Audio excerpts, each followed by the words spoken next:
Welcome to my channel. आज आम NMIMS SAT विज्ञान और सामाजिक विज्ञान व भूगोल इतिहास प्रैक्टिस सेट करवा। चलतु करवा। वर्तमान आम एनएमएमएस 2025 एक प्रैक्टिस सेट व मॉक टेस्ट करवा। यह विज्ञान और सामाजिक विज्ञान प्रश्नोत्तर देखिए। देखो प्रथम क्वेश्चन होउची केउटी एक तृणकमारी। मु पूर्व वीडियो रे कही जे 2,4D एक तृणकमारी। यही क्वेश्चन बारंबार परीक्षा रे आसी थे। एठारे ऑप्शन सी रे 2,4D देइछि। यही एक तृणकमारी। तापर केउटी एक अमल उत्सव। मन रखिए अमल उत्सव गुड़िक होउछि ओणम, पोंगल, बिहू, होली, दिवाली,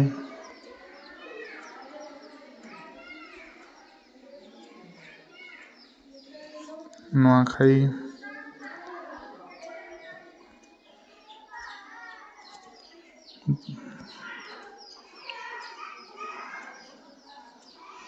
होली, दिवाली, नुआखाई, बैसाखी।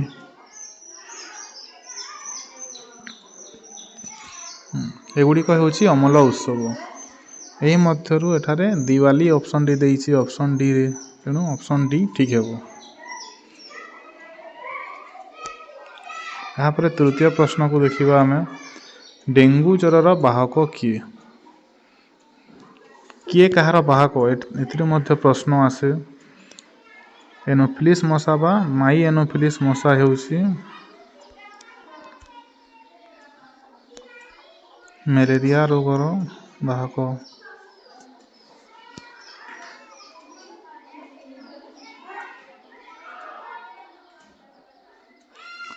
सेहीपरि क्यूलेक्स मशा हेउछि बातज्वर। सेहीपरि एडिस मशा बा माई एडिस मशा हेउछि डेंगू ज्वरर बाहक। सेहीपरि मूषा हेउछि प्लेग रोगर बाहक।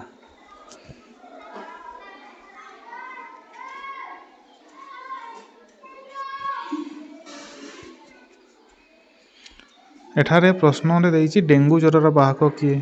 तेणु एठारे डेंगू ज्वरर बाहक है एडिस मशा। यही ऑप्शन सी रे माई Aedes मशा देइछि।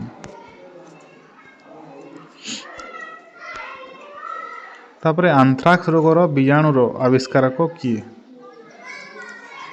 Louis Pasteur हेउछन्ति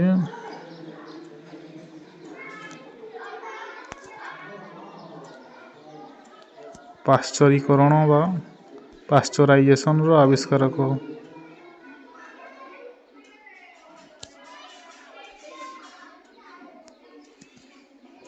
सेहीपरि Edward Jenner हेउछन्ति बसंत रोगर टीका आविष्कार करथिले से।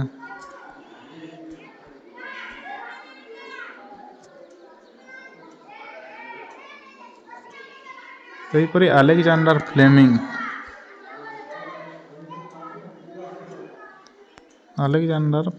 पेनिसिलिन आविष्कार करथिले।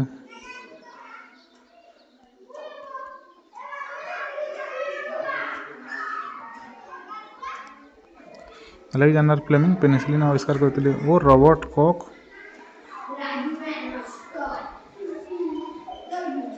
आंथ्राक्स रोगर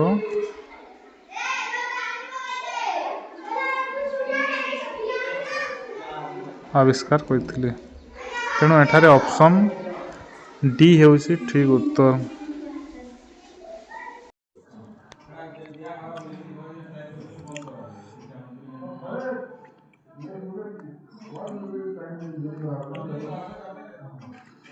तापरे आमे 5 नंबर प्रश्न देखिबा।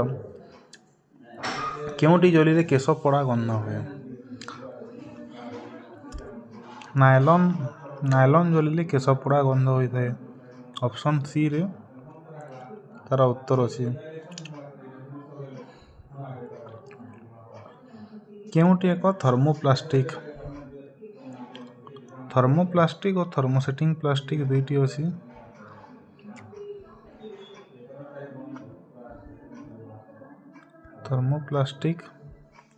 थर्मोप्लास्टिक गुड़िक होची पीवीसी, पॉलीथीन,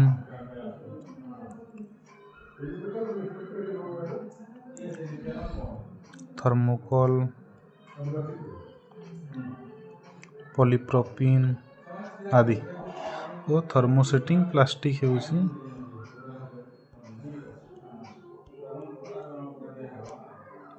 मेलामाइन,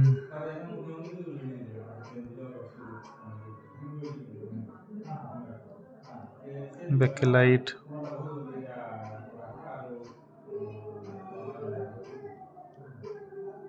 फॉर्मिका आदि।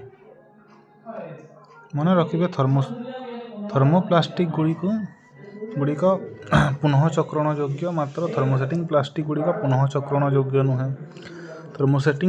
थर्मोप्लास्टिक रे रैखिक एकक सज्जा देखा जाए और थर्मोसेटिंग प्लास्टिक रे क्रॉसलिंक्ड एकक सज्जा देखा जाए।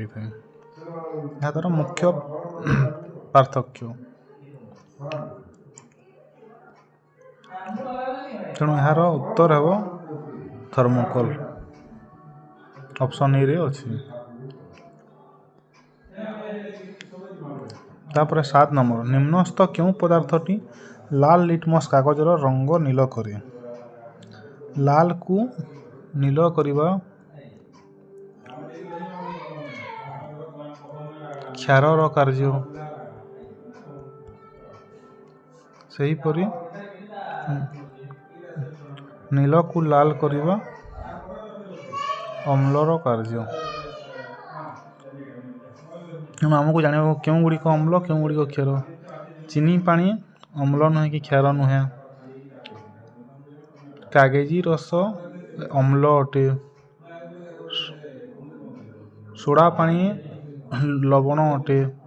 तेणु चून पानी क्षार अटे। चून पानी लाल को नील करिवो। ऑप्शन डी रे तार उत्तर है। तापर 8 नंबर, फॉस्फोरस पेंटाक्साइड जल रे द्रवीभूत हेले क्यों अम्ल सृष्टि हुए। फॉस्फोरस पेंटाक्साइड को P2O5 लिखा जाए, मात्र यार एक्चुअल संकेतटी होची P4O10। यह फॉस्फोरस पेंटाक्साइड कहुए। यह जल रे द्रवीभूत हेले H2O संगे द्रवीभूत हेले H3PO4 देता है। H3PO4 होची फॉस्फोरिक एसिड बा फॉस्फोरस अम्ल, जहाँकि ऑप्शन ए रे अच्छी।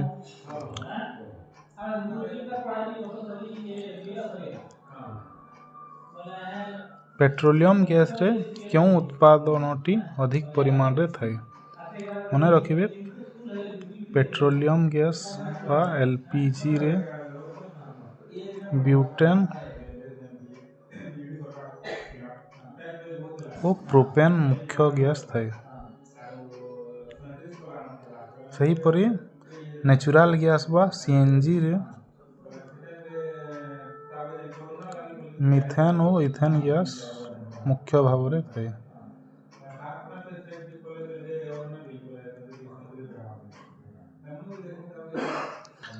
तो एठारे पेट्रोलियम गैस बा एलपीजी विषय पचारि, तेणु एठिरे ऑप्शन डी ब्यूटेन हेबो।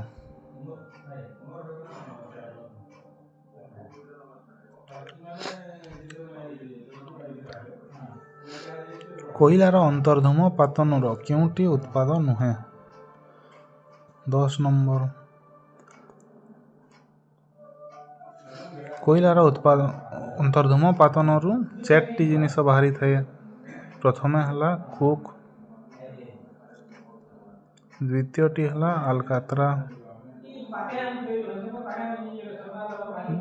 अलकातरा बा पिचू, तृतीयटी है कोल गैस,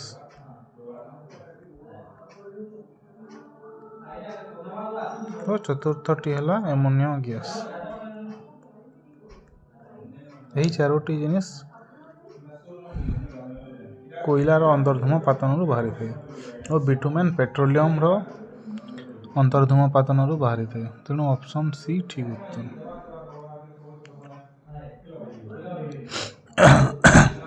तापर 11 नंबर प्रश्न 11 नंबर प्रश्न होछि पालंग सागरे क्यों अम्ल थाए। देखंतु बेंजोइक अम्ल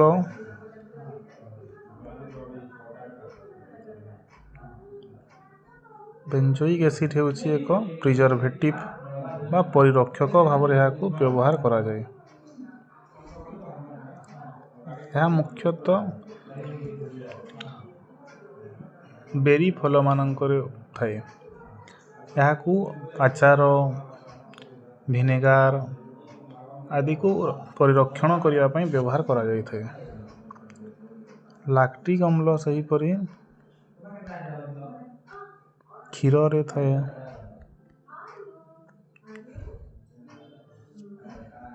साइट्रिक अम्ल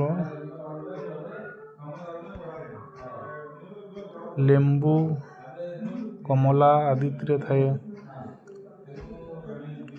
और पालंग सागरे ऑक्जालिक अम्ल थाए। सेहीपरि पालंग रे ऑक्जालिक अम्ल थाए।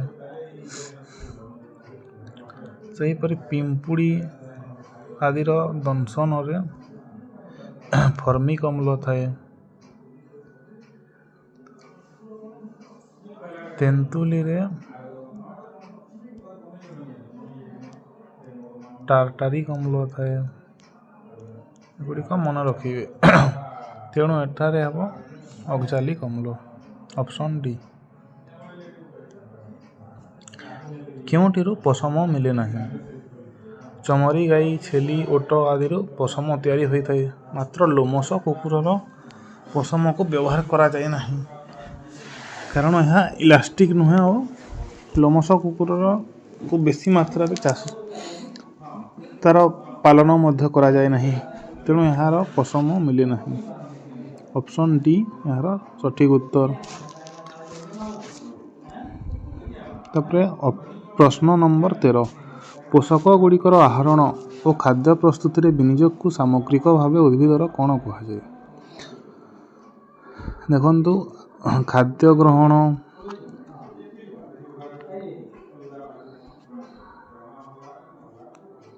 जोग पचन खाद्य ग्रहण खाद्य खाइबा सेगुड़ी को विपाचन बा पचन हेबा। तापरे अवशोषण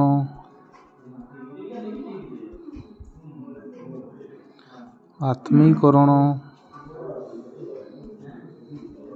ये समस्त प्रक्रिया को मिसाई की पोषण कहुए। अर्थात पोषण एक सामूहिक प्रक्रिया। तेणु एठारे उत्तर ऑप्शन ए पोषण हेबो।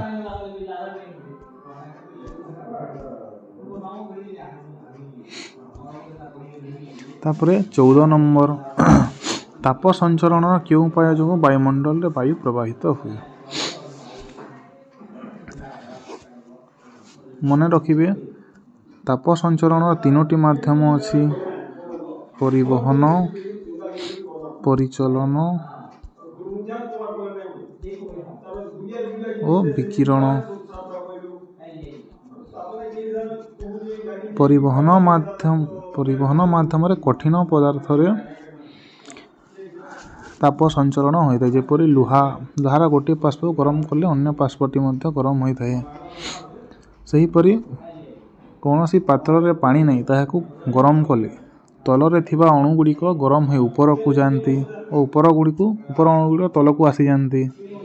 पुणी तलर जल अणुगुड़िक ऊपर को जाती गरम हो। यहीपरि भाव में सेठारे एक प्रकार स्रोत देखा जाए जहाँ को परिचलन स्रोत कहुए। वायुमंडल मध्य स्थल समीर और जल समीर यही परिचलन स्रोत जो देखा जाए। तेणु जल और वायु माध्यम ताप संचरण परिचलन माध्यम होता है। मात्र विकिरण माध्यम विकिरण होउची सूर्य ठारू जो सूर्य रश्मि पृथ्वी को आसूची बिना माध्यम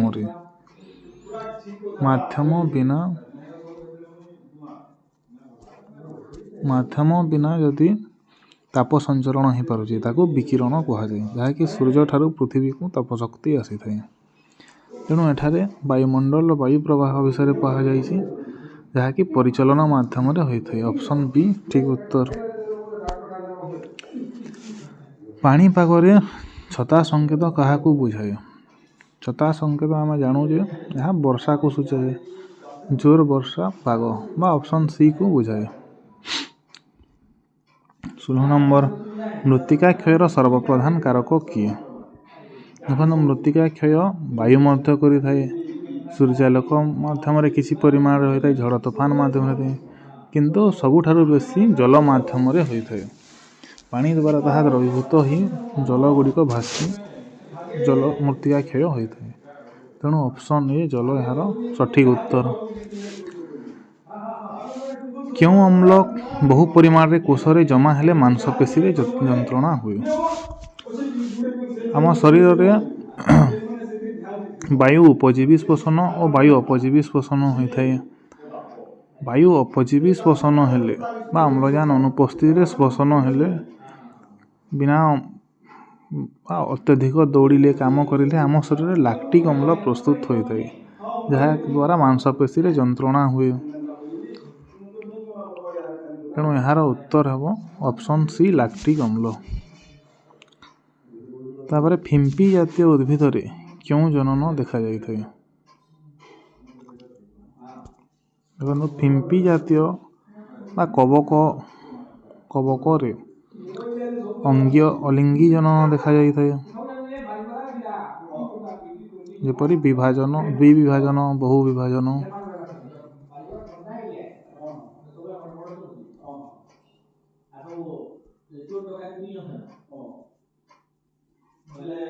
ଓ ଅଙ୍ଗୀୟ ଜନନ ମଧ୍ୟ ଦେଖାଯାଇଥାଏ,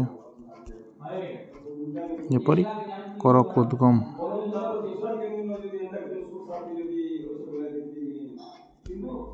ତେଣୁ ଅପସନ୍ ବି ଏହାର ସଠିକ୍ ଉତ୍ତର।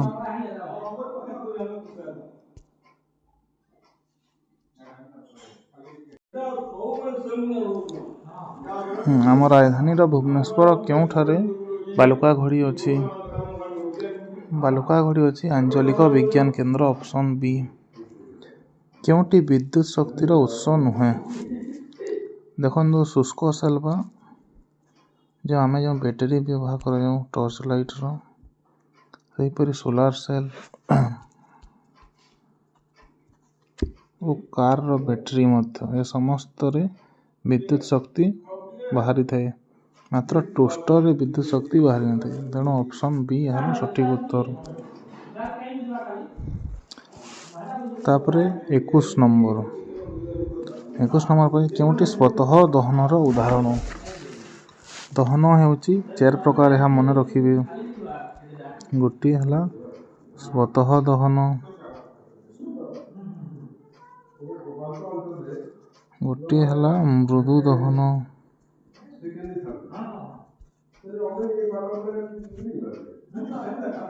ଗୋଟିଏ ହେଲା ଦ୍ରୁତ ଦହନ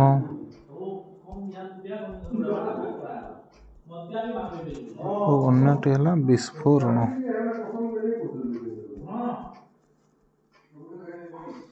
ସ୍ୱତଃ ଦହନ, ଯାହାକି ଆପେ ଆପେ ନିଆଁ ଲାଗିଯିବା। ଧଳା ଫସ୍ଫରସରେ ଆପେ ଆପେ ନିଆଁ ଲାଗିଯାଇଥାଏ।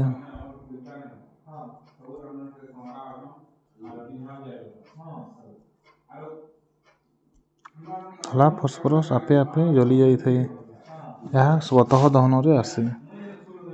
ତାପରେ ମୃଦୁ ଦହନ, ଯାହାକି ଅତ୍ୟନ୍ତ ଧୀର ଗତିରେ ହୋଇଥାଏ, ଯେପରି ଲୁହାରେ କଲଙ୍କି ଲାଗିବା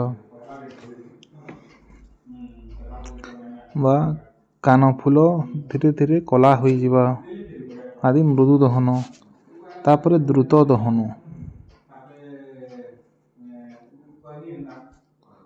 ଦହନ, ଯାହା ବହୁତ ଶୀଘ୍ର ହୋଇଥାଏ, ଯେପରି ଇନ୍ଧନକୁ ଜାଳିବା, ପେଟ୍ରୋଲ ବା କିରୋସିନ ଦ୍ୱାରା କାଗଜ ବା କାଠକୁ ପୋଡ଼ାଇ ଜାଳିଲେ ବହୁତ ଶୀଘ୍ର ଏଥିରେ ନିଆଁ ଲାଗିଯାଇଥାଏ।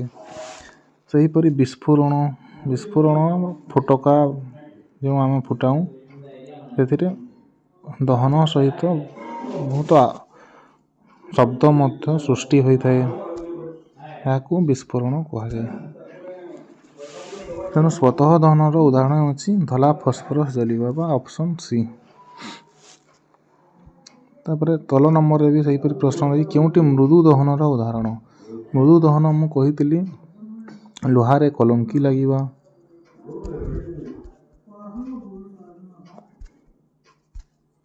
ଲୁହା କଲଙ୍କି ମୃଦୁ ଦହନ ବା ରୂପା କାନଫୁଲ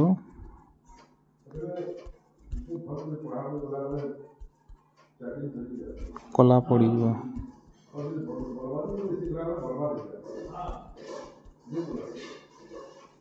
ଏହା ମୃଦୁ ଦହନର ଉଦାହରଣ। ତେଣୁ ଅପସନ୍ ଡି ଏହାର ଠିକ୍ ଉତ୍ତର। ସାତପୁରା ଜାତୀୟ ଉଦ୍ୟାନରେ କେଉଁ ଉଦ୍ଭିଦ ଅଧିକ ପରିମାଣରେ ଦେଖାଯାଏ? ସାତପୁରା ଉଦ୍ୟାନରେ ଶାଗୁଆନ ଗଛ ଅପସନ୍ ଡି ଅଧିକ ପରିମାଣରେ ଦେଖାଯାଏ। ତାପରେ 24 ନମ୍ବର ଭାରତର ଜାତୀୟ ପଶୁ କିଏ? ଭାରତର ଜାତୀୟ ପଶୁ ଆପଣ ସମସ୍ତେ ଜାଣନ୍ତି, ଏହା ହେଉଛି ବାଘ ଅପସନ୍ ସି। ନିମ୍ନ କୋଷ ମଧ୍ୟରୁ ବୃହତ୍ତମ କୋଷଟି କିଏ? ଦେଖନ୍ତୁ କୋଷକୁ ଆମେ ଖାଲି ଆଖିରେ ଦେଖିପାରୁନାହୁଁ, ତାକୁ ଅଣୁବୀକ୍ଷଣ ଯନ୍ତ୍ରରେ ଦେଖିବେ। ମାତ୍ର ଗୋଟିଏ କୋଷ ଅଛି ଯାହାକୁ ଆମେ ଖାଲି ଆଖିରେ ଦେଖିପାରୁ, ତାହା ହେଉଛି ଅଣ୍ଡା।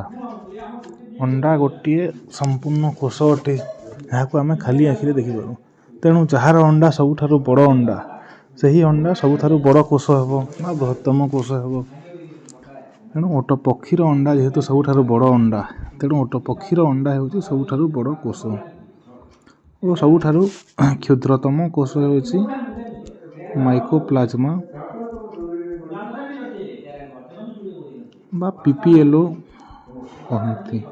ପିପିଏଲୋ ମାନେ ପ୍ଲୁରୋ ନ୍ୟୁମୋନିଆ ଲାଇକ୍ ଅର୍ଗାନିଜମ୍। ଏହାର କୋଷ ହେଉଛି କ୍ଷୁଦ୍ରତମ କୋଷ। ଏଠାରେ ଅପସନ୍ ଡି ଓଟ ପକ୍ଷୀର ଅଣ୍ଡା। ତାପରେ 27 ନମ୍ବର 26 ନମ୍ବର କୁକୁଡ଼ା ଅଣ୍ଡାରେ ଥିବା ଧଳା ତରଳ ପଦାର୍ଥଟି କ'ଣ?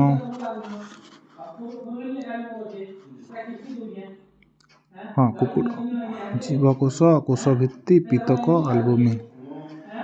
କୁକୁଡ଼ାର ହଳଦିଆ ଅଂଶକୁ ପିତକ ବା ୟକ୍ କୁହାଯାଏ, ୟକ୍ କହନ୍ତି ଓ ଧଳା ଅଂଶକୁ ଆଲବୁମିନ୍ କହନ୍ତି। ଏହା ସର୍ବଦା ମନେ ରଖିବେ। ଅପସନ୍ ସି ଏହାର ଉତ୍ତର। ତାପରେ 27 ନମ୍ବର କେଉଁ ଜୀବଠାରେ ବହି ସମାୟନ ଦେଖାଯାଏ? ବହି ସମାୟନ ବା ସମାୟନ ଦୁଇ ପ୍ରକାରର। ସମାୟନ କହିଲେ ପୁଂ ଯୁଗ୍ମକ ଯୋଗ ସ୍ତ୍ରୀ ଯୁଗ୍ମକକୁ ପୁଂ ଯୁଗ୍ମକ ଓ ସ୍ତ୍ରୀ ଯୁଗ୍ମକର ମିଳନକୁ ସମାୟନ କୁହାଯାଏ।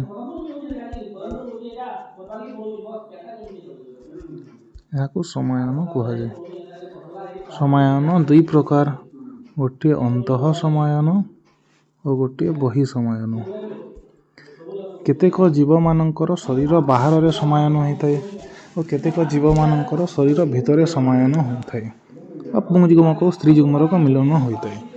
ଅନ୍ତଃ ସମାୟନ ହେଉଛି ସମସ୍ତ ବଡ଼ ବଡ଼ ପ୍ରାଣୀ ଯଥା ଆମେ ମଣିଷ ଶରୀରରେ ବାଘ, ଭାଲୁ, ସିଂହ ଏମିତି ପଶୁମାନଙ୍କ ଶରୀରରେ ମଧ୍ୟ ଅନ୍ତଃ ସମାୟନ ହୋଇଥାଏ। ସେହିପରି ବହି ସମାୟନ ଶରୀର ବାହାରେ ହୋଇଥାଏ। ଏହା ମନେ ରଖିବେ। ଏହା ମୁଖ୍ୟତଃ ତିନୋଟି ଜୀବମାନଙ୍କଠାରେ ଦେଖାଯାଏ, ବେଙ୍ଗ, ମାଛ ଓ ଷ୍ଟାରଫିସ୍।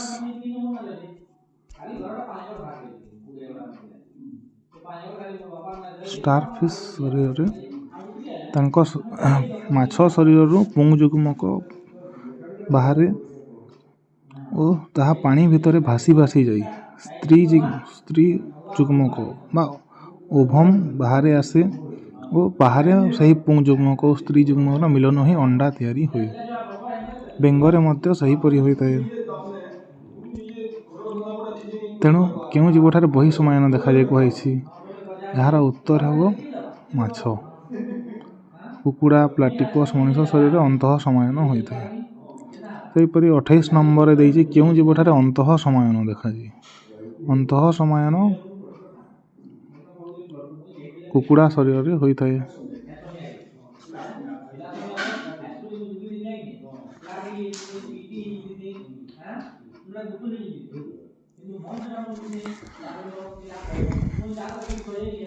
तापर 29 नंबर निम्नोक्त मध्यरु केउटी दुईटी परमाणु थिबा एक अणु अम्लजान कार्बन अम्लजान सब बोले मन रखिए O2 हो रहे वो केवल गोटे मात्र वो स्थिर हो रही पारे नहीं सहीपरि एल्युमिनियम 3 हो रही थाए कैल्शियम गोटे रही पारे कार्बन मध्य गोटे परमाणु रही पारे तो एठारे उत्तर हम अम्लजान बा ओ तापर 30 नंबर ठंडा पानीय बोतल रे क्यों गैस सौ शब्द बुदबुद सह बाहरी आसे आम जानू कोल्ड ड्रिंक्स मानकर अंगारकाम्ल गैस बा CO2 को रखा जाए जहाँकि घुड़घुड़ शब्द हो बाहरी थाए ऑप्शन सी यार ठीक उत्तर। तापर 31 नंबर केउटी पुनः चक्रण योग्य आवर्जना नुहे कही देखो पॉलिथीन बैग को पुनः चक्रण यह माटी रे मिसी पारिबो नहीं पॉलिथीन मिसी पारिबो नहीं टीण मध्य मिसी पारिबो नहीं किंतु यह पुनः चक्रण योग्य पॉलिथीन रो कौनसी जिनिस छिंडी गले बा फाटी गले ताकू पुनी थरे तरलाई नूतन जिनिस तैयारी करा जाय सही पर टीण को भी मध्य तरलाई ताकू अन्य जिनिस तैयारी करा जाय परिबो कागज को मध्य बारंबार व्यवहार करा जाय परिबो पुनः चक्रण योग्य मात्र मोटर गाड़ी धुआ को पुनः चक्रण योग्य करा जाय परिबो नाही तेणु ऑप्शन डी यार सठिक उत्तर।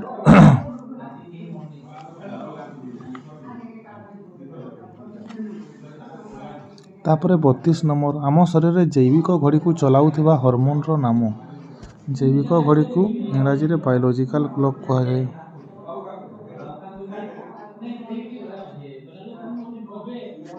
यहाँ आम शरीर में सर्वदा मन रखिए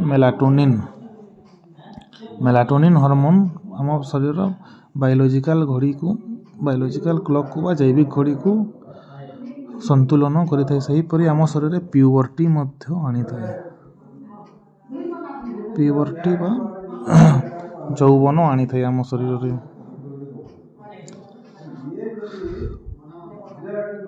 प्रोलैक्टिन हार्मोन होची झील मानक शरीर में थाए जिते बेले छुआ जन्म हुए माँ शरीर स्तन क्षीर बाहर कर साहाय्य करता है थायराइड ग्रंथि थायरॉक्सिन हार्मोन बाहरी थाए ऑक्सीटोसिन बा ऑक्सीटोसिन काम ऑप्शन सी मेलाटोनिन यार सठिक उत्तर है जैविक घड़ी और प्यूबर्टी को यह संतुलन करिथाए। तापरे 33 नंबर जदि एक वस्तुर गतिज शक्ति शतकड़ा 300 भाग वृद्धि पाए तेबे ताहार संवेग शतकड़ा केते वृद्धि पाइबो यह एक गणित नंबर से आमको केतेक संकेत जाना पड़ो देखो गतिज शक्तिर संकेत गतिज शक्ति को इंग्राजी रे काइनेटिक एनर्जी बा केई कहती यार सूत्र है हाफ mv²।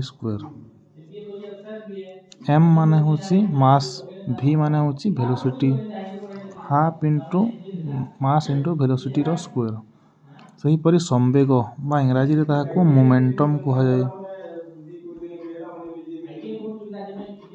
मोमेंटम रो तार सूत्र होची m इंटू v मास इंटू वेलोसिटी तेणु प्रश्न रे कही जदि एक वस्तुर गतिज शक्ति शतकड़ा 300 भाग वृद्धि पाए 300 भाग वृद्धि पाए अर्थात देखो एक संपूर्ण भाग को कई कहा जाए कई होची एक संपूर्ण भाग बा 100% यदि 300% कही तार्थ 3 कई वृद्धि पाई प्रथम एक कई थिला बा काइनेटिक एनर्जी थिला 300 भाग वृद्धि पाई अर्थात 3 कई वृद्धि पाई 3 कई प्लस कई इज इक्वल टू 4 कई होइछे बा 4 इंटू काइनेटिक एनर्जी अर्थात काइनेटिक एनर्जी रो 4 गुण वृद्धि होइछे आम जदि काइनेटिक एनर्जी सूत्र लिखा हाफ mv स्क्वायर यार 4 गुण होइछि 4 into half mv square. Step पर स्टेप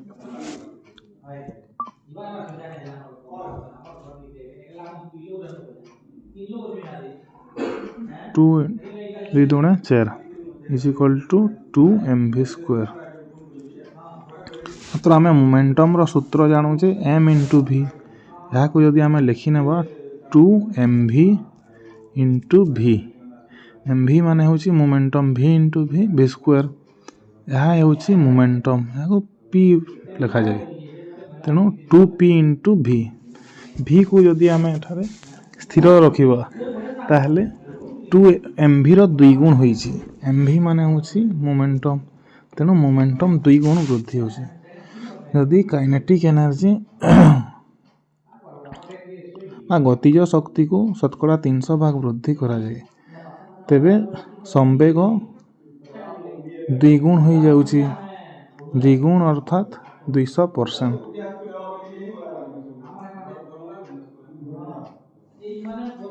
तेणु ऑप्शन ए यार सठिक उत्तर हेबो।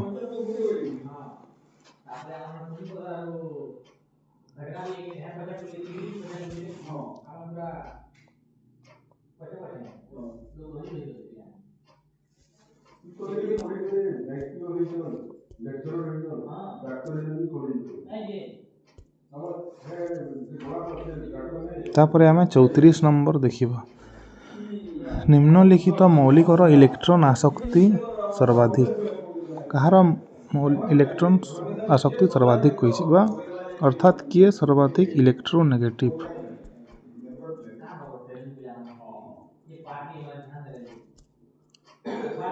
सर्वदा मन रखिबे सबुठारु बेसी इलेक्ट्रोनेगेटिव होउछि पृथ्वीर सबुठारु बेसी फ्लोरीन फ्लोरीन बा एफ होउछि सबुठारु अधिक इलेक्ट्रोनेगेटिव।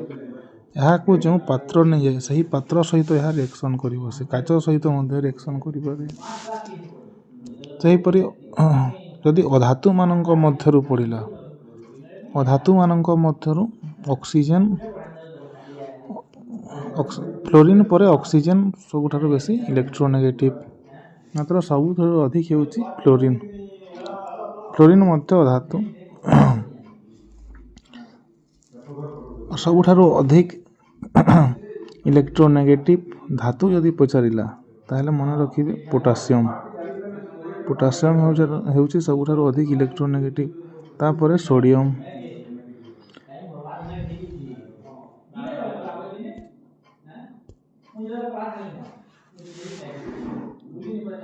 तापरे देखंतु हाँ एठारे तेणु उत्तर हला फ्लोरीन ए।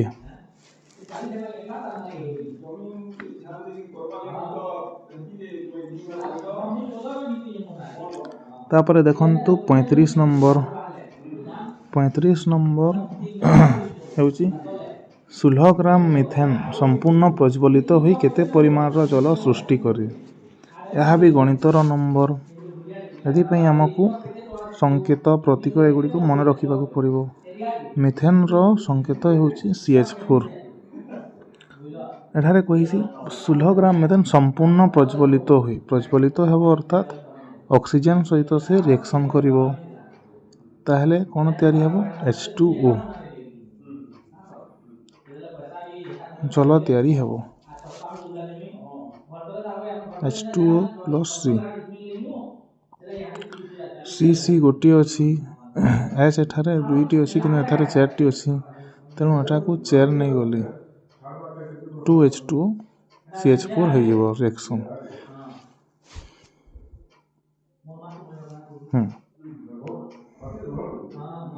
C गोटी H4T O दुईटी एही परि रिएक्शन रो समीकरण रो वाम पार्श्व और दक्षिण पार्श्व रो परमाणु गुडी को समान करने को पड़ी था समतुल करने कारण यह वस्तुत्व संरक्षण नियम को पालन करें प्रत्येक पार्श्व जेतिकी परमाणु थाए वस्तुत्व थाए उत्पाद पार्श्व से वस्तुत्व बा परमाणु थिबा आवश्यक। तेणु एठारे कहिछि 16 ग्राम मिथेन ଏ ସମସ୍ତଙ୍କର ମୋଲିକୁଲାର ମାସ୍ ମାନଙ୍କୁ ଜାଣିବାକୁ ପଡ଼ିବ। ସିର ନମ୍ବର ହେଉଛି ପରମାଣୁ କ୍ରମାଙ୍କ 6 ଓ ଏହାର ମୋଲିକୁଲାର ମାସ୍ ହେଉଛି 12। ସେହିପରି ଏଚ୍ର ପରମାଣୁ କ୍ରମାଙ୍କ 1 ତାର ମୋଲିକୁଲାର ମାସ୍ ମଧ୍ୟ 1।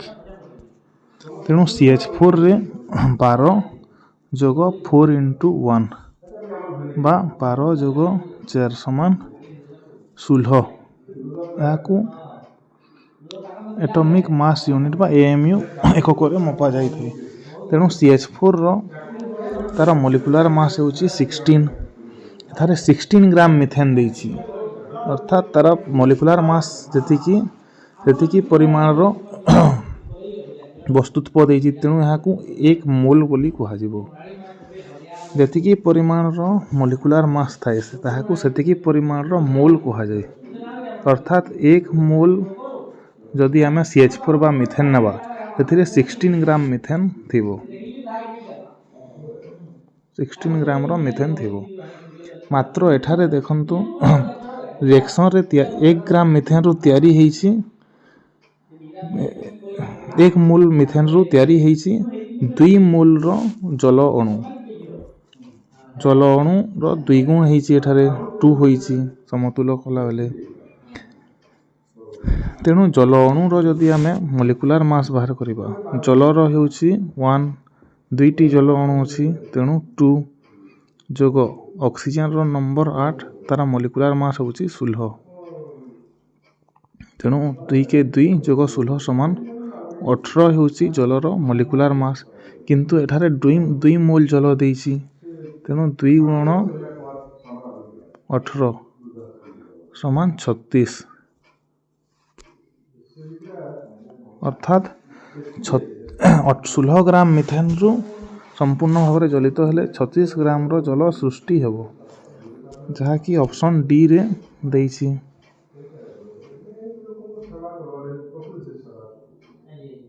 ସରି 35 ନମ୍ବର ଅପସନ୍ ଡି 36 ଗ୍ରାମ ହେବ।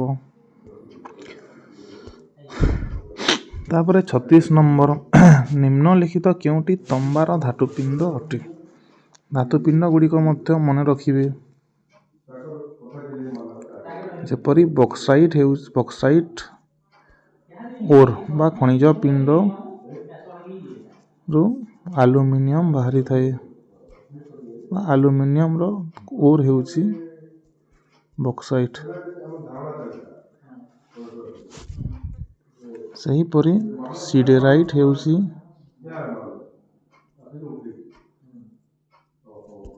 ଲୁହାର ଖଣିଜ ପିଣ୍ଡ।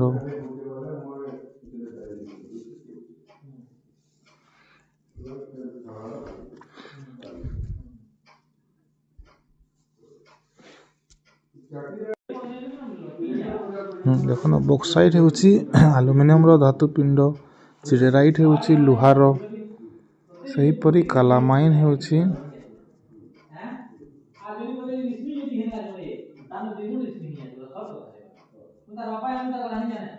ଜିଙ୍କର ଧାତୁପିଣ୍ଡ, ସେହିପରି ମାଲାକାଇଟ୍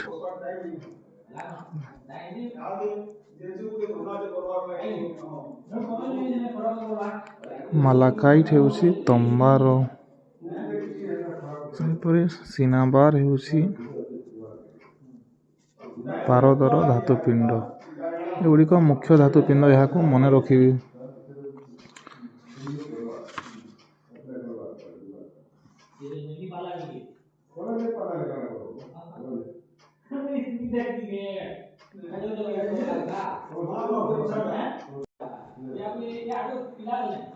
ଦେଖନ୍ତୁ ଏଠାରେ ପ୍ରଶ୍ନ ପଚାରିଛି ତମ୍ବାର ଧାତୁପିଣ୍ଡ କେଉଁଟି?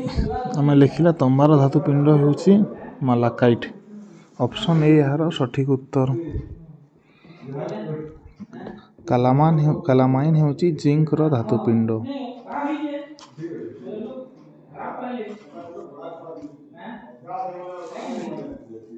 ତାପରେ 37 ନମ୍ବର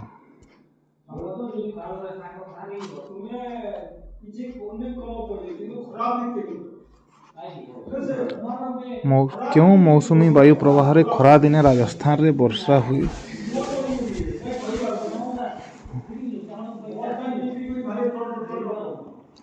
ଏହାର ଉତ୍ତର ହେଉଛି ସି ଦକ୍ଷିଣ ପଶ୍ଚିମ ବାୟୁ ପ୍ରବାହରେ ଖରାଦିନେ ରାଜସ୍ଥାନରେ ବର୍ଷା ହୁଏ। ଉତ୍ତଲ ତାପରେ 38 ନମ୍ବର ଦେଇଛି ଉତ୍ତଲ ଦର୍ପଣର ବ୍ୟବହାର। ଏଥିରୁ ପ୍ରଶ୍ନ ଆସିଥାଏ ପ୍ରାୟତଃ ଉତ୍ତଲ ଓ ଅବତଲ ଦର୍ପଣ ବିଷୟରେ ଜାଣି ରଖିବେ ଯେ ଉତ୍ତଲ ଦର୍ପଣରେ ବଡ଼ ଜିନିଷ ଛୋଟ ହୋଇଥାଏ, ବଡ଼ ଛୋଟ ହୋଇ ଦିଶେ ଓ ଅବତଳରେ ଛୋଟ ଜିନିଷ ବଡ଼ ଆକାରରେ ଦିଶିଥାଏ। ତେଣୁ ସେହି ହିସାବରେ ବ୍ୟବହାର ମଧ୍ୟ ତାକୁ କରାଯାଏ। ଅବତଳ ଦର୍ପଣ ଛୋଟ ଜିନିଷକୁ ବଡ଼ କରିପାରେ, ତେଣୁ ଏହାକୁ ଟର୍ଚ୍ଚ ଲାଇଟ୍ରେ ଯାହାକି ଅଧିକ ଆକାରରେ ଲାଇଟ୍ ପଡ଼ିବ ବୋଲି ଟର୍ଚ୍ଚ ଲାଇଟ୍ରେ, ହେଡ଼ଲାଇଟ୍ରେ, କ୍ଷର ହେବା ବା ସେଭିଂ ହେବା ସମୟ ଦର୍ପଣରେ ବ୍ୟବହାର କରାଯାଏ। କାରଣ ଛୋଟ ଛୋଟ ଦାଢ଼ିକୁ ବଡ଼ ଆକାରରେ ଦେଖାଯାଇପାରେ। ପାୱାର କାଜରେ ବା ଆମର ଅଣୁବୀକ୍ଷଣ ଯନ୍ତ୍ରରେ ମଧ୍ୟ ଅବତଳ ଦର୍ପଣକୁ ବ୍ୟବହାର କରାଯାଇଥାଏ। ମାତ୍ର ଉତ୍ତଲ ଦର୍ପଣ ବଡ଼କୁ ଛୋଟ କରିଥାଏ, ତେଣୁ ଏହାକୁ ସାଇକେଲ ବା ଯାନବାହନ ଗୁଡ଼ିକର ଦର୍ପଣରେ ଲଗାଯାଇଥାଏ। ଯାହାକି ପଛ ପାର୍ଶ୍ୱରୁ ଆସୁଥିବା ବଡ଼ ବଡ଼ ଗାଡ଼ି ଛୋଟ ଆକାରରେ ଦେଖିଲେ ଆମେ ଠିକ୍ ଭାବରେ ପଛ ପାର୍ଶ୍ୱକୁ ଦେଖିପାରିବା। ତେଣୁ ମୋଟର ସାଇକେଲର ଦର୍ପଣରେ ବା ଯାନବାହନର ଦର୍ପଣରେ ଉତ୍ତଲ ଦର୍ପଣକୁ ବ୍ୟବହାର କରାଯାଏ। ଅପସନ୍ ଡି ଏହାର ସଠିକ୍ ଉତ୍ତର।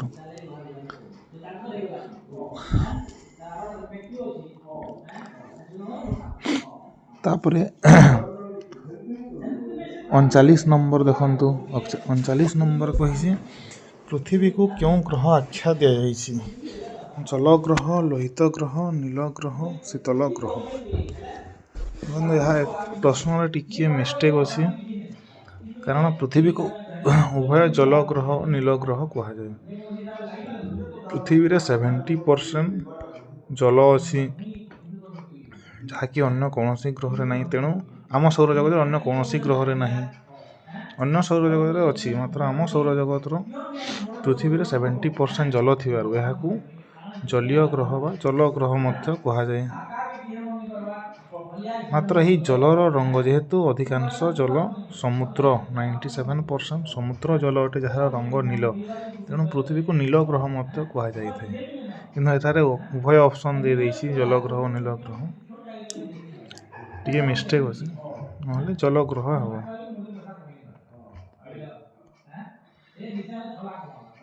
ତାପରେ 40 ନମ୍ବର ଗୁଜରାଟର ଗିର୍ ଜଙ୍ଗଲରେ କେଉଁ ପ୍ରାଣୀ ଦେଖାଯାଏ? ଦେଖନ୍ତୁ ଏହି ଅଭୟାରଣ୍ୟ ଗୁଡ଼ିକୁ ମନେ ରଖିବେ। ଗିର୍ ଅରଣ୍ୟରେ ସିଂହକୁ ରଖାଯାଏ। ସେହିପରି ଚନ୍ଦକା ଅରଣ୍ୟରେ ହାତୀକୁ ରଖାଯାଇଛି। ଶିମିଳିପାଲ, ମାନସ ଏହିପରି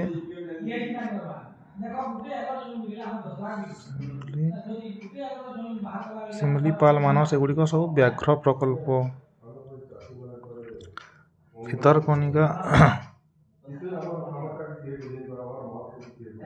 ଭିତରକନିକା ହେଉଛି କୁମ୍ଭୀର। ସେହିପରି ଗହିରମଥା ହେଉଛି କଇଁଛ।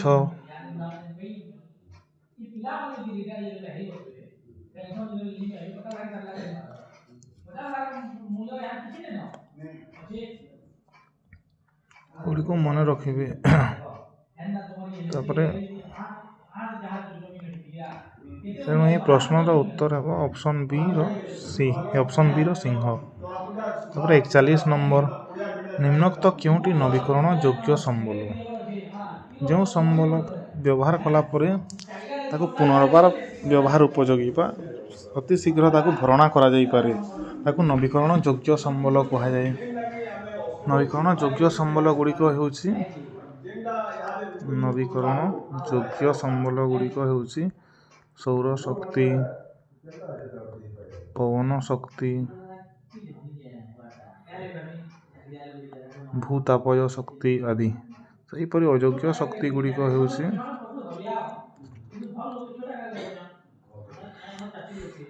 ଇନ୍ଧନ ଗୁଡ଼ିକ, ଯେପରି କୋଇଲା, ପେଟ୍ରୋଲିୟମ, ପ୍ରାକୃତିକ ଗ୍ୟାସ୍ ଆଦି। ତେଣୁ ଏଠାରେ ଯୋଗ୍ୟ ସମ୍ବଳ ପଚାରିଛି, ଅପସନ୍ ଡି ସୌରଶକ୍ତି ହେବ। ତାପରେ ଦେଖନ୍ତୁ 42 ନମ୍ବର ପ୍ରଶ୍ନ। ବଣ୍ଟନ ଦୃଷ୍ଟିରୁ ସମ୍ବଳକୁ ନିମ୍ନୋକ୍ତ କେତେ ଭାଗରେ ବିଭକ୍ତ କରାଯାଇଛି? ବଣ୍ଟନ ଦୃଷ୍ଟିରୁ ସମ୍ବଳକୁ ଦୁଇ ଭାଗରେ ବିଭକ୍ତ କରାଯାଏ। ଗୋଟିଏ ହେଲା ସ୍ଥାନୀୟ ସମ୍ବଳ, ଗୋଟିଏ ହେଲା ସର୍ବବ୍ୟାପୀ ସମ୍ବଳ। ସ୍ଥାନୀୟ ସମ୍ବଳ ମାନେ ହେଲା ଯେଉଁ ସମ୍ବଳ ପୃଥିବୀର କେତେକ ନିର୍ଦ୍ଦିଷ୍ଟ ସ୍ଥାନରେ ଦେଖାଯାଇଥାଏ, ଯେପରିକି ଖଣିଜ ପିଣ୍ଡ। ଏଗୁଡ଼ିକ ପୃଥିବୀର ସବୁଆଡ଼େ ମିଳେ ନାହିଁ, କେତେକ ନିର୍ଦ୍ଦିଷ୍ଟ ସ୍ଥାନରେ ମିଳିଥାଏ। ମାତ୍ର ସର୍ବବ୍ୟାପୀ ସମ୍ବଳ ଯାହାକି ପୃଥିବୀର ସବୁଆଡ଼େ ଦେଖାଯାଏ, ଯେପରିକି ବାୟୁ, ଜଳ ଆଦି। ତେଣୁ ଏହାର ଉତ୍ତର ହେବ 2/a। 43 ନମ୍ବର। ଯେଉଁ ସମ୍ବଳ ଭୂପୃଷ୍ଠର ସବୁଠାରେ ମିଳିଥାଏ ସେଗୁଡ଼ିକୁ କ'ଣ? ପୁଣି ସେହି ପ୍ରଶ୍ନ। ଯେଉଁ ସମ୍ବଳ ପୃଥିବୀର ସବୁଠାରେ ମିଳେ ତାକୁ ସର୍ବବ୍ୟାପୀ ସମ୍ବଳ ବା ଅପସନ୍ ବି ଠିକ୍ ହେବ।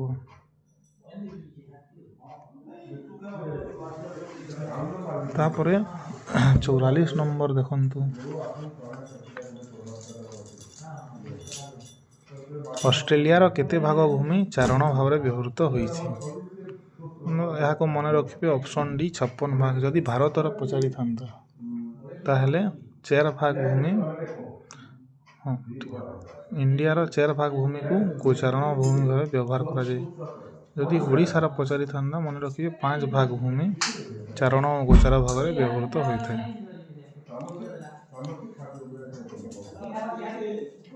ତାପରେ ପଚାରିଛି 45 ନମ୍ବର। ବ୍ରାଜିଲରେ କେତେ ଭାଗ ବନଭୂମି ରହିଛି ବା ଜଙ୍ଗଲ ଭୂମି କେତେ ଭାଗ? 45 number option A 66, option B 5, option C 20, option D 9 ଭାଗ। ଏହାର ଉତ୍ତର ହେଉଛି ଅପସନ୍ ଏ 66 ଭାଗ ଭୂମିରେ ବନଭୂମି ରହିଛି। ଯଦି ଭାରତର ବନଭୂମି ପଚାରିଥାନ୍ତା ତାହେଲେ ମନେ ରଖିବେ 22 ଭାଗ ଭୂମିରେ ଆମ ଦେଶର ଜଙ୍ଗଲ ଭୂମି ଅଛି। ଯଦି ଓଡ଼ିଶାର ପଚାରିଥାନ୍ତା ତାହେଲେ ମନେ ରଖିବେ 32 ଭାଗ ଭୂମି ଫରେଷ୍ଟ ବା ଜଙ୍ଗଲ ଭୂମି ଆକାରରେ ଅଛି। ଗୋଟିଏ ସ୍ଥାନରେ କେତେ ଭାଗ ଭୂମି ରହିବା ଆବଶ୍ୟକ? 33 ଭାଗ ଭୂମି ରହିବା ଆବଶ୍ୟକ। 33 ଭାଗ ଭୂମି ଜଙ୍ଗଲ ଭୂମି ହେବା ଆବଶ୍ୟକ। ତାପରେ 46 ନମ୍ବର ପ୍ରଶ୍ନ। କାନାଡାର 5 ଭାଗ ଭୂମି ନିମ୍ନୋକ୍ତ କେଉଁଥିପାଇଁ ବ୍ୟବହୃତ ହୋଇଛି? ଏହାର ଅପସନ୍ ହେଉଛି ବନଭୂମି, କୃଷିଭୂମି, ଚାରଣ ଭୂମି ବା ଅନ୍ୟାନ୍ୟ।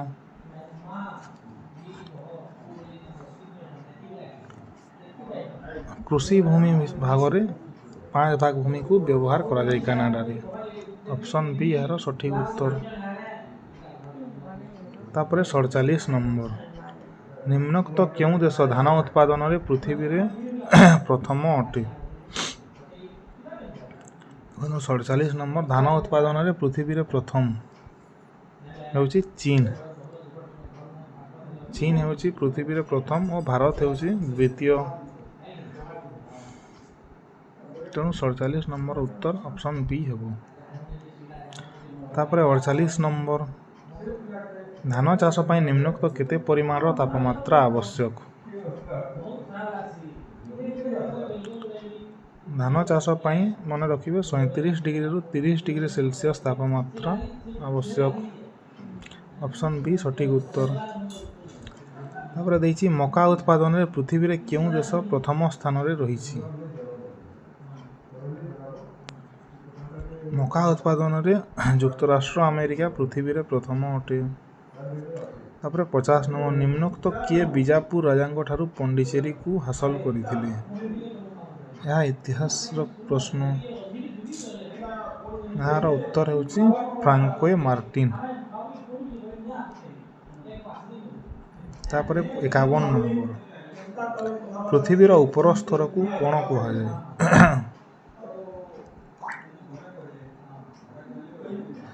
ପୃଥିବୀର ଉପର ସ୍ତରକୁ ଏହା ମନେ ରଖିବେ ପୃଥିବୀର ସ୍ତର ଗୁଡ଼ିକୁ 3 ଭାଗରେ ବିଭକ୍ତ କରାଯାଏ। ଉପର ସ୍ତରକୁ ଭୂତ୍ୱକ କୁହାଯାଏ। ତାପରେ ମ୍ୟାଣ୍ଟଲ ଓ ସବୁଠାରୁ ଶେଷ ସ୍ତରକୁ କୋର୍ କୁହାଯାଏ।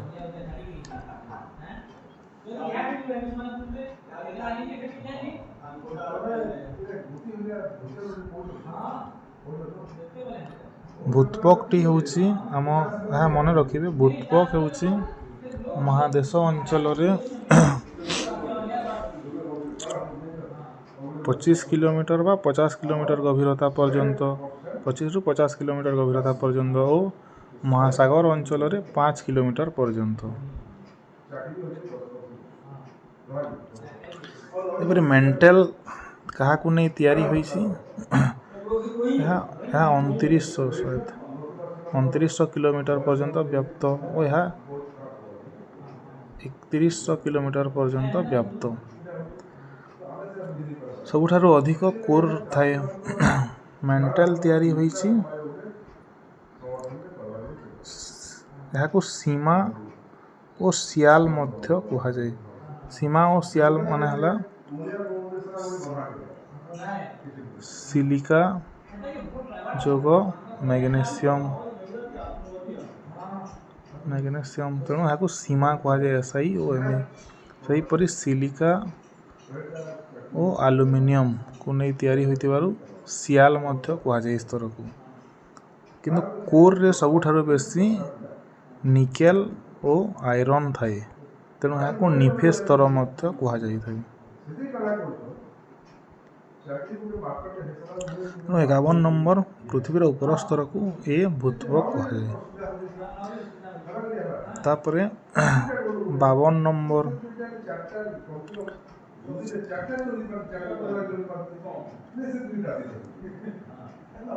ନମ୍ବର ହେଉଛି ତାଜମହଲ କେଉଁ ଶିଳାରେ ଗଠିତ ହୋଇଥିଲା?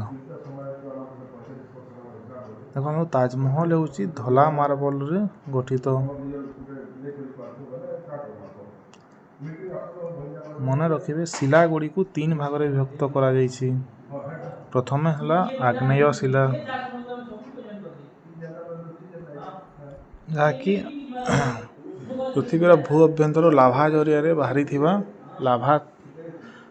ଲାଭା ଆସି ବାହାରକୁ ଆସି ଶୀତଳ ହୋଇ ଥଣ୍ଡା ହୋଇଗଲେ ତାହା ମାଟିରେ ପରିଣତ ହୁଏ। ଏହାକୁ ଆଗ୍ନେୟ ଶିଳା କୁହାଯାଏ। ସେହି ଆଗ୍ନେୟ ଶିଳା ତାର କିଛି ଗୁଣରେ ପରିବର୍ତ୍ତନ ହେଲେ ତାହା ଏକ ନୂତନ ପ୍ରକାର ଶିଳାରେ ପରିଣତ ହୁଏ, ତାହାକୁ ରୂପାନ୍ତରିତ ଶିଳା କୁହାଯାଏ।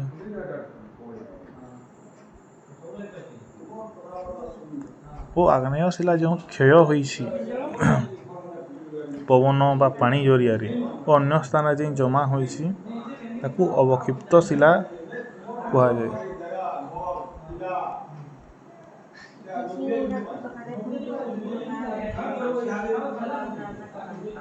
ଓ ମାର୍ବଲ ରୂପାନ୍ତରିତ ଶିଳାର ଏକ ଅଙ୍ଗ। ତେଣୁ ଅପସନ୍ ସି ଏହାର ସଠିକ୍ ଉତ୍ତର ହେବ।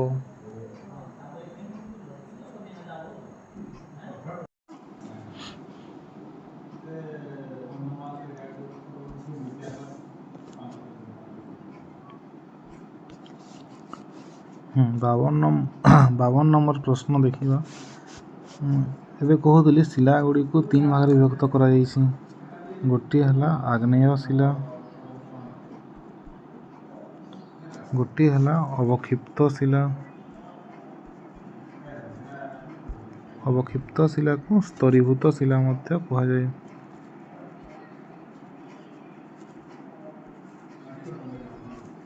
ଓ ଅନ୍ୟଟି ହେଲା ରୂପାନ୍ତରିତ ଶିଳା।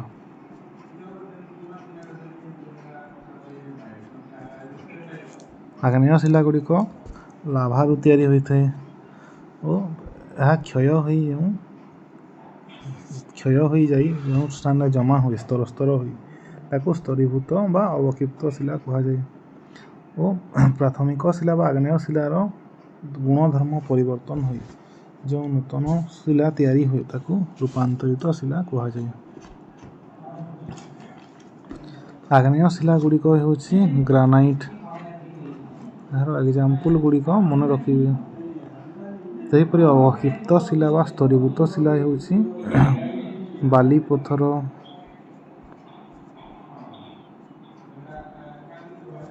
ଚୂନ ପଥର,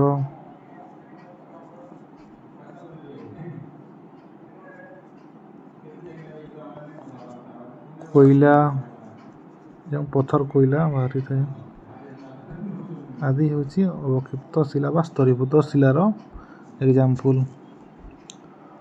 ଓ ଏହି ଅବକ୍ଷିପ୍ତ ଶିଳାର ଗୁଣରେ ପରିବର୍ତ୍ତନ ହୋଇ ରୂପାନ୍ତରିତ ଶିଳା ହୋଇଥାଏ। ଯେପରି ଚୂନ ପଥରର ଗୁଣ ପରିବର୍ତ୍ତନ ହୋଇ ଚୂନ ପଥର ପରିଣତ ହୋଇ ମାର୍ବଲରେ ରୂପାନ୍ତରିତ ହୋଇଥାଏ ଓ ବାଲି ପଥର ପରିଣତ ହୋଇ କ୍ୱାର୍ଜାଇଟ୍ରେ ପରିଣତ ହୋଇଥାଏ।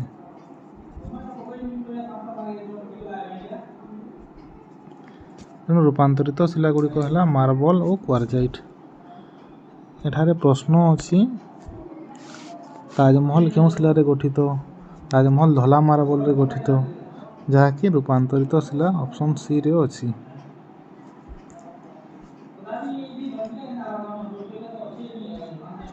ତାପରେ ଆମେ 53 ନମ୍ବର ଦେଖିବା। ଆକାଶରେ ଭାସମାନ ଅବସ୍ଥାରେ ଥିବା ଜଳକଣା ଓ ତୁଷାର କଣାର ସମାହାରକୁ କ'ଣ କହନ୍ତି ବୋଲି ପଚାରିଛି। ଭାସମାନ ଅବସ୍ଥାରେ ଥିବା ଜଳକଣା ଓ ତୁଷାର କଣା ସମାହାରକୁ ମେଘ କୁହାଯାଏ, ଅପସନ୍ ଏ। ସେହିପରି 54 ନମ୍ବର ବାୟୁର ଆର୍ଦ୍ରତା ମାପକ ଯନ୍ତ୍ର। କେତେକ ଏହା ଯନ୍ତ୍ର ଗୁଡ଼ିକର ନାମ କେତେକ ମୁଁ ଲେଖିଦେଉଛି, ମନେ ରଖିବେ। ଆର୍ଦ୍ରତା ମାପିବା ପାଇଁ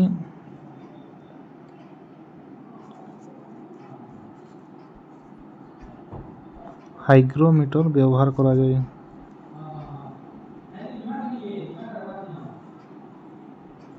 ସେହିପରି ବାୟୁର ଚାପ ମାପିବା ପାଇଁ ବାରୋମିଟର ଯନ୍ତ୍ର ବ୍ୟବହାର କରାଯାଏ। ସେହିପରି ଦିଗ ମାପିବା ପାଇଁ ୱାଇଣ୍ଡ ଭେନ୍ ବ୍ୟବହାର କରାଯାଏ।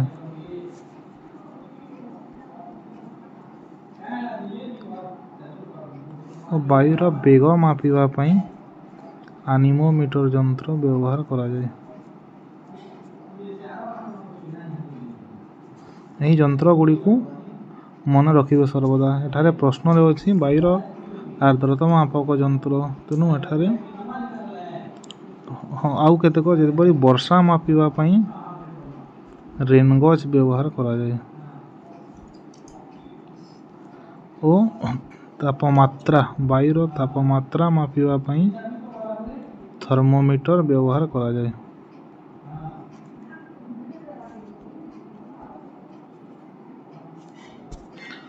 ଏହାକୁ ମନେ ରଖିବେ, ବାୟୁର ତାପମାତ୍ରା ଥର୍ମୋମିଟର, ବର୍ଷା ରେନଗଜ୍, ବେଗ ଆନିମୋମିଟର, ଦିଗ ୱାଇଣ୍ଡ ଭେନ୍ ବା ଦିଗ ବାରିଣୀ ଯନ୍ତ୍ର, ଆର୍ଦ୍ରତା ହାଇଗ୍ରୋମିଟର ଓ ଚାପ ବାରୋମିଟର।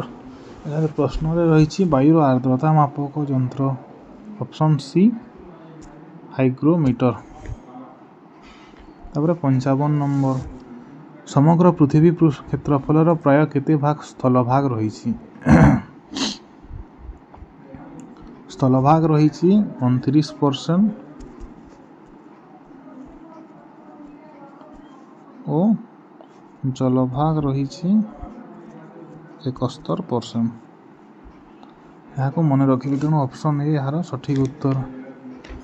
ପୃଥିବୀର ସବୁଠାରୁ ଛୋଟ ମହାସାଗର କିଏ? 56 ନମ୍ବର। ପୃଥିବୀର ସବୁଠାରୁ ଛୋଟ ମହାସାଗର ହେଉଛି ସୁମେରୁ ମହାସାଗର ବା ଉତ୍ତର ମହାସାଗର।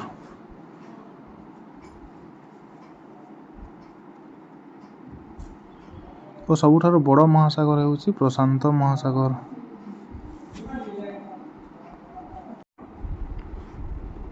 ତାପରେ 57 ନମ୍ବର ନିମ୍ନଲିଖିତ ମଧ୍ୟରୁ କେଉଁ ତୃଣଭୂମିକୁ ପୃଥିବୀର ରୁଟି ଝୁଡ଼ି କୁହାଯାଏ?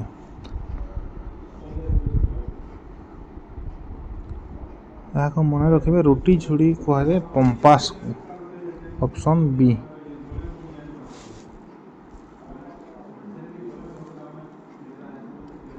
ତାପରେ 58 ନମ୍ବର ନିମ୍ନଲିଖିତ ମଧ୍ୟରୁ କେଉଁଟି ମନୁଷ୍ୟର ମୌଳିକ ଆବଶ୍ୟକତା ନୁହେଁ? ଦେଖନ୍ତୁ, ମନୁଷ୍ୟର 3ଟି ମୌଳିକ ଆବଶ୍ୟକତା ରହିଛି, ଖାଦ୍ୟ, ବସ୍ତ୍ର ଓ ବାସଗୃହ। ମାତ୍ର ଫୋନ୍ ମୌଳିକ ଆବଶ୍ୟକତା ନୁହେଁ, ଅପସନ୍ ଏ ସଠିକ୍ ଉତ୍ତର। ଆନିମୋମିଟର ଯନ୍ତ୍ର ଦ୍ୱାରା ପବନର କ'ଣ ମପାଯାଏ? ଏହା ମୁଁ ପୂର୍ବରୁ ଏବେ କହିସାରିଛି। ଏହା ଦ୍ୱାରା ପବନର ବେଗ ମପାଯାଇଥାଏ। Option C. 60 ନମ୍ବର କେଉଁଟି ଅସ୍ଥାୟୀ ଜନବସତି ସ୍ଥାପନର କାରଣ ନୁହେଁ?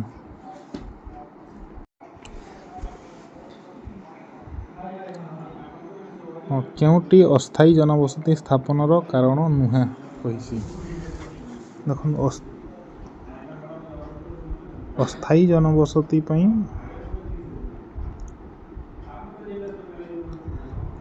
କୌଣସି ଜାଗାରେ ଫଳମୂଳ ଥିବା ଆବଶ୍ୟକ, ପଶୁ ଖାଦ୍ୟ ବା ଶିକାର କରିପାରୁଥିବା ଆବଶ୍ୟକ, ଇଟା ତିଆରି କରିପାରୁଥିବା ଆବଶ୍ୟକ। ମାତ୍ର ବାଣିଜ୍ୟ ଏହାର କାରଣ ନୁହେଁ। କାରଣ ଜଣେ କୌଣସି ଜାଗାରେ ରହିଲେ, ଅସ୍ଥାୟୀ ଭାବରେ ରହିଲେ ସେ ସେଠାରେ ବାଣିଜ୍ୟ କାରବାର କରିପାରିବ ନାହିଁ। ତେଣୁ ଏହାର ଉତ୍ତର ଅପସନ୍ ସି ବାଣିଜ୍ୟ ହେବ।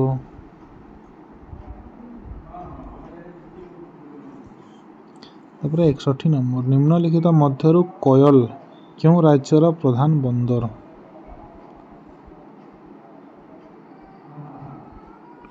ଏହା ପାଣ୍ଡ୍ୟ ରାଜ୍ୟର ପ୍ରଧାନ ବନ୍ଦର ଥିଲା। ତାପରେ 62 ନମ୍ବର ହସ୍ତିନାବତୀ କାହାର ରାଜଧାନୀ ଥିଲା?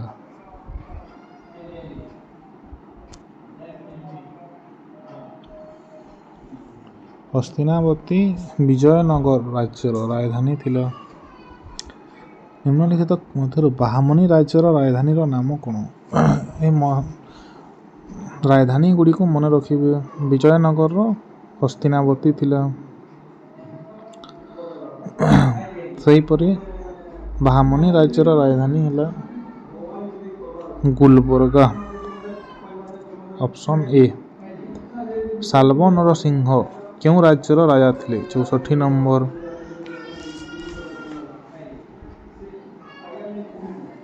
ଶାଲ୍ବ ନରସିଂହ ଥିଲେ ଉଦୟଗିରି ରାଜ୍ୟର ରାଜା। Option B. 65 ନମ୍ବର ନିମ୍ନଲିଖିତ ମଧ୍ୟରୁ କେତେ ଖ୍ରୀଷ୍ଟାବ୍ଦରେ ପ୍ରତାପରୁଦ୍ରଦେବଙ୍କ ମୃତ୍ୟୁ ହୋଇଥିଲା?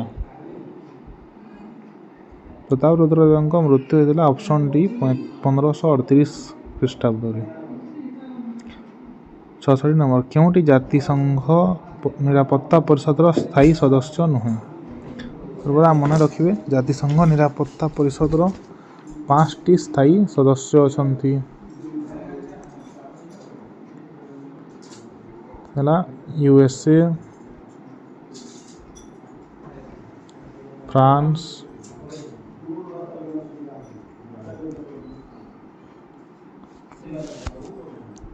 ଚୀନ,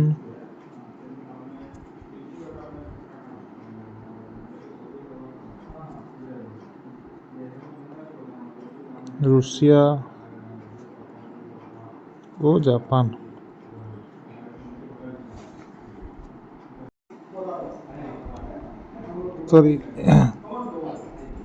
ଜାପାନ ନୁହଁ, ଇଂଲଣ୍ଡ ବା UK।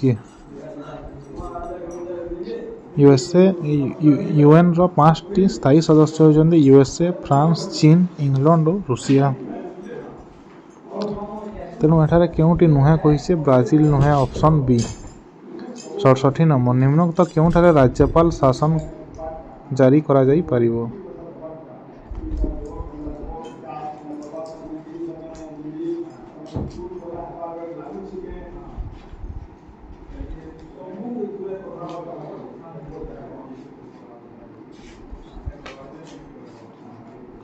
ଏହା ପ୍ରଶ୍ନ ଟିକେ ମିଷ୍ଟେକ୍ ଦେଇଦେଇଛି। ରାଜ୍ୟପାଳ ଶାସନ ରାଷ୍ଟ୍ରପତି ଶାସନ କେଉଁଠାରେ ଜାରି କରାଯାଇପାରିବ? ରାଜ୍ୟପାଳ ଶାସନ ମଧ୍ୟ ରାଜ୍ୟପାଳ, ରାଷ୍ଟ୍ରପତି ବା ଲେଫ୍ଟନାଣ୍ଟ ଗଭର୍ଣ୍ଣର LG ଶାସନ କରନ୍ତି କେନ୍ଦ୍ରଶାସିତ ଅଞ୍ଚଳ ଗୁଡ଼ିକରେ।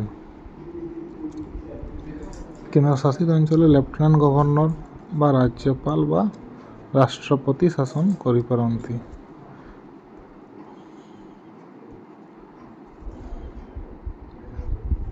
ତେଣୁ ଏହାର ସଠିକ୍ ଉତ୍ତର ହେବ option A Jammu Kashmir. 68 number କପା ଉତ୍ପାଦନରେ ଭାରତ ପୃଥିବୀର କେଉଁ ସ୍ଥାନ ଅଧିକାର କରିଛି? ଦ୍ୱିତୀୟ ସ୍ଥାନ ଅଧିକାର କରିଛି। 69 ନମ୍ବର ଭାରତର କେଉଁ ସ୍ଥାନରେ ଏକ ଆଲୁମିନିୟମ ଶିଳ୍ପ କେନ୍ଦ୍ର ଅଛି?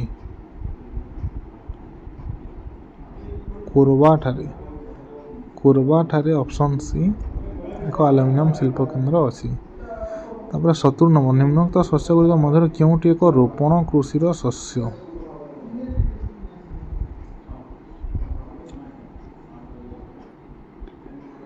ରୋପଣ ଦେଖନ୍ତୁ ଧାନ, ମକା, ଗହମ ଏଗୁଡ଼ିକ ଖରିଫ ଫସଲ, ରବି ଫସଲ ବା ଫସଲ ଅଣ୍ଡରରେ ଆସନ୍ତି।